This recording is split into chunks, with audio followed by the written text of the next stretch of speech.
तो डाल्टन भाई साहब ने हमें ये तो समझा दिया कि भाई हमारा जो एटम है, सॉरी मैटर जो है, एलिमेंट जो है वो एटम्स का बना हुआ है, लेकिन उसके बाद जो नेक्स्ट स्टेप था that was measuring the mass of this atoms, और उसी को मेजर करने के लिए हमें एटॉमिक और मोलिकुलर मास जैसे दो नए टर्म्स मिले।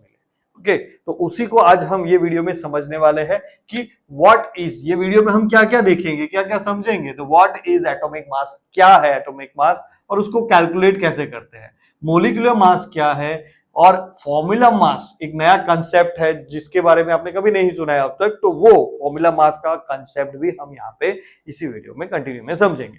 ठीक है, तो starting with what is atomic mass. Okay, उसका कैलकुलेशन बहुत ही सिंपल है लेकिन अलग है, डेफिनेशन से थोड़ा डिफरेंट है।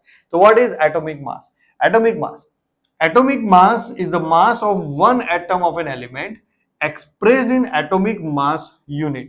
ओके, सिंपल कि हमारा जो एलिमेंट है उसके वन, एक एटम का जो मास है उसको बोलते हैं एटॉमिक मास, जैसे उसका नेम सजेस्ट करता है। लेकिन ये मास जो है वो बहुत ही कम है, यानी कि ग्राम, केजी, इसमें हम मेजर नहीं कर सकते क्योंकि बहुत ही छोटा होता है एटम, राइट। इसलिए उसका छोटे से एटम का जो मास मेजर करना है उसके लिए एक स्पेशल यूनिट लगता है, and that special unit is atomic mass unit, जिसको यू, स्मॉल यू से डिनोट करते हैं।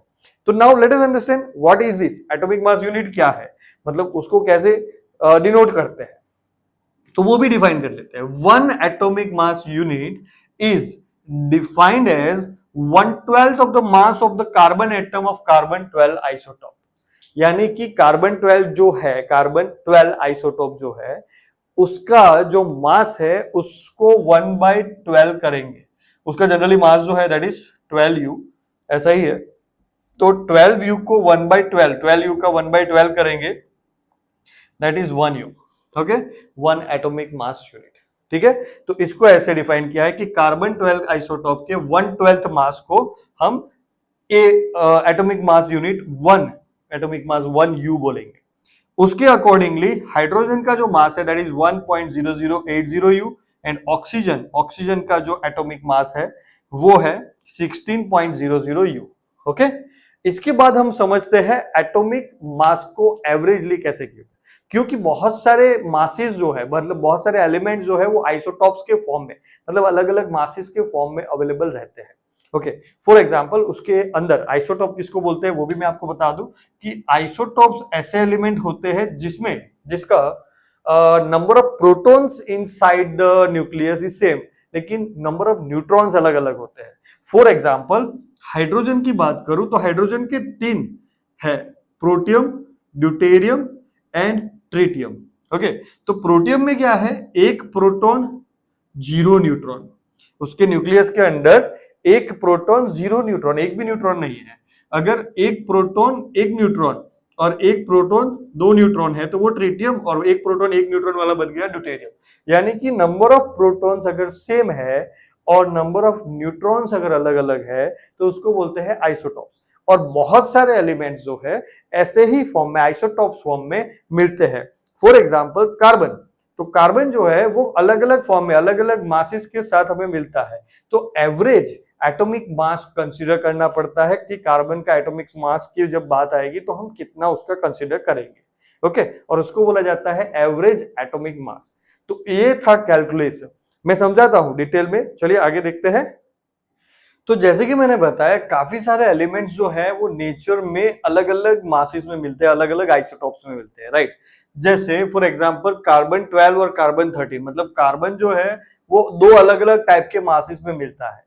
दुनिया में जितना कार्बन मिलता है उसमें से 98.892% मास जो है वो 12u वाला कार्बन मिलता है। मतलब इतना सारा, most of the carbon 12u मिलते हैं। 12u मास है उस, जिसके एटम का मास 12u है, वैसा मिलता है।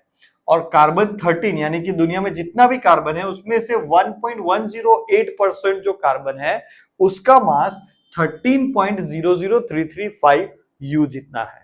ओके, उसके एटम का मास। तो अलग अलग मासेस में हमें नेचर में कार्बन मिलते हैं, यानी कि ये जो है उसका एटॉमिक नंबर सेम है, यानी कि नंबर ऑफ प्रोटॉन्स जो है वो सेम है, लेकिन नंबर ऑफ न्यूट्रॉन्स जो है वो अलग अलग है, इसलिए ये दोनों आइसोटॉप्स है।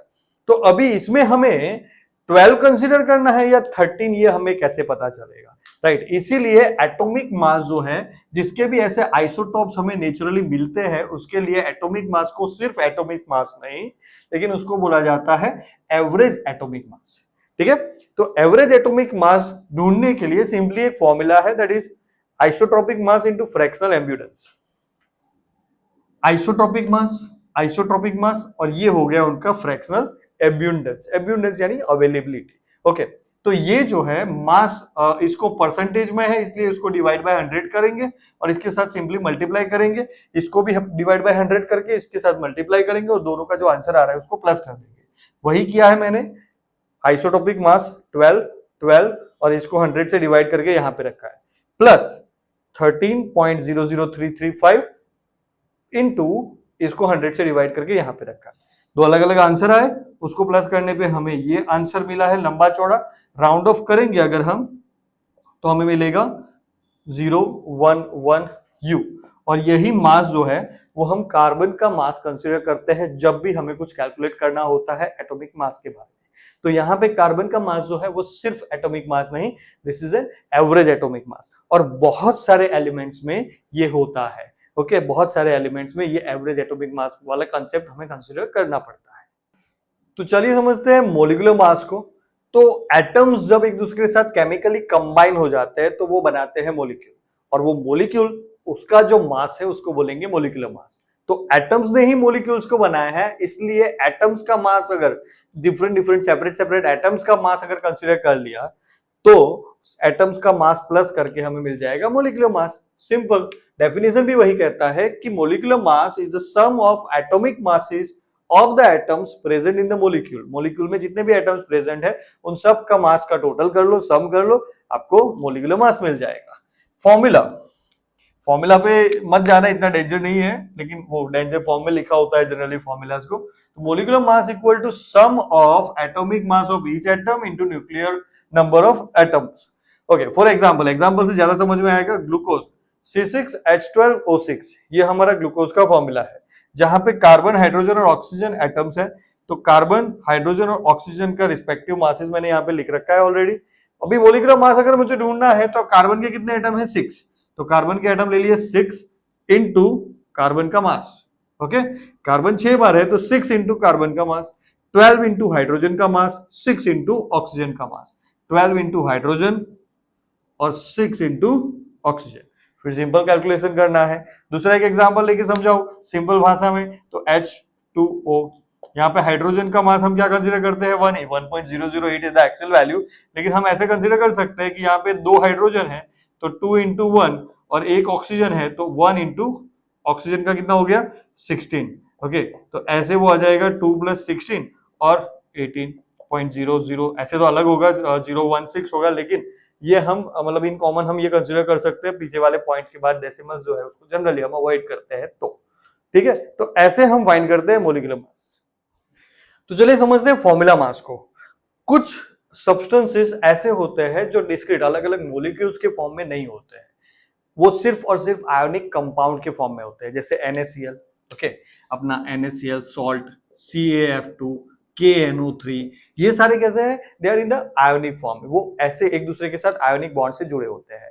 इन दैट केस हमारा फॉर्मूला मास काम आता है, उसमें मॉलिक्यूलर मास काम नहीं आता है। तो formula mass is the sum of the atomic masses of the atoms present in the empirical formula of an ionic compound. Empirical formula, ये अलग एक टॉपिक है इंपेरिकल फॉर्मूला। अभी हम समझेंगे कि सिर्फ फॉर्मूला मास को इंपेरिकल फॉर्मूला के अंदर जो मास होगा उसको ही हमें कंसीडर करना पड़ेगा। जैसे ग्लूकोज है C6H12O6, इसमें से सब में से 6 कॉमन निकाल लो तो CH2O ऐसा बनेगा। सब में से 6 कॉमन निकाला तो, है ना, तो यहां से 1, 2 एंड 6, तो ये उसका इंपेरिकल फॉर्मूला हो गया। और इंपेरिकल फॉर्मूला का जो मास है उसको बोला जाता है फॉर्मूला मास।